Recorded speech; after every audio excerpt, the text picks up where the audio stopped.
class 3. In last part of the video we studied about nouns. So in this chapter, that is chapter 7, we'll study the types of nouns.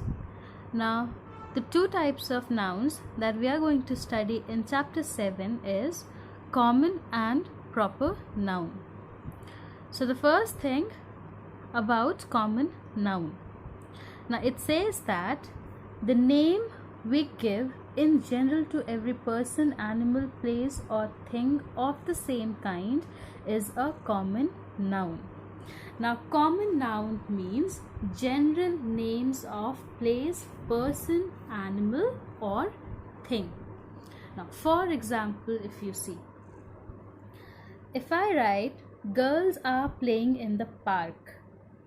So if you look into this sentence, this girl is a common noun. Why this girls is a common noun over here? Because we are not talking about only one girl. We are talking about many other girls as well. Girls in group. And we don't know which girl it is. Thus, there can be any girl who was playing in the park. So, group of girls are playing in the park. So, girls is your common noun. Then, second, I love dogs. Now, here I have not mentioned that what type of dogs I love. I have just said that I love dogs. But when I say I love dogs, it means all breed of dogs which are there, I like them. So this dogs will be our common noun. Right? So for another example, if I give you, we visited cinema hall. We visited cinema hall. Now cinema hall is a common noun over here.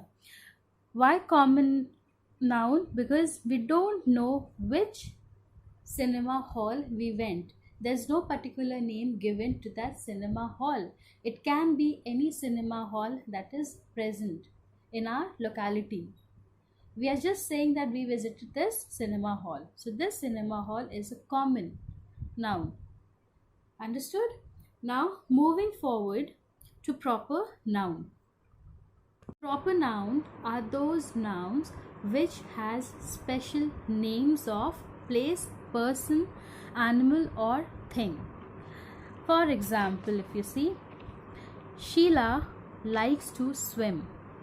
Here this Sheila is our proper noun.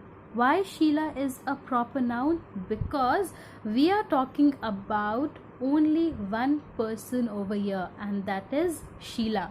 We are not talking about everyone.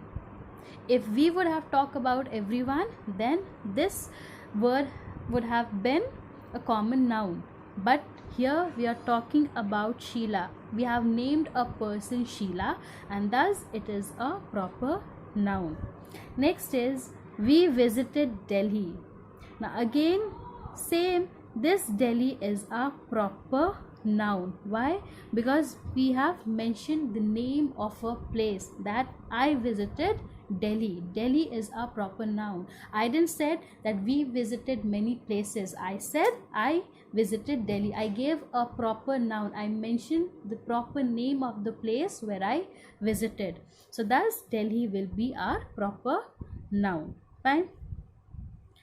Now the next example for proper noun, I like crayons. Now here this person is talking about the colors. Now which type of colors he likes? He likes crayons. So this crayons will be our proper noun. Why? Because he mentioned the type of color that he likes. Got it? Now the next we'll be doing is compound noun. Now what happens in compound nouns? So it says that some nouns are made up of more than one word and are called compound nouns. Now in English there are certain words which are combined together, and when they are combined together they are formed as one word. For example, washing powder, toothbrush. So these are compound nouns when two nouns are made up of more than one word, but we name it, we pronounce it together, and it appears to be one word. We'll look into the examples of compound nouns. See, compound nouns, they may be written as one word. For example, street light, cornflakes. This street and light is joined together to make one word. Now, separate words can also be known as compound nouns. For example, washing powder, baby tooth, or toothbrush. Another example you can take it as toothbrush. Okay. Now, words with hyphen. What do you understand by words with hyphen? This sign, this punctuation is known as hyphen. Okay. So, when do we use this hyphen? We use this hyphen when we divide certain words from each other. Just see the example over here. Father in law. Father, then the use of hyphen, then in, then hyphen, then law. Similarly, mother-in-law. Similarly, sister-in-law. This is how you put words with hyphen to separate the words from each other. So I hope you're clear with this chapter, nouns, common and proper noun. Now whatever exercise that is given in the book, it will be uploaded in the dashboard, and if you have any queries regarding any chapter, you can clear out your queries. You can write your queries there in dashboard. Till then, take care and thank you.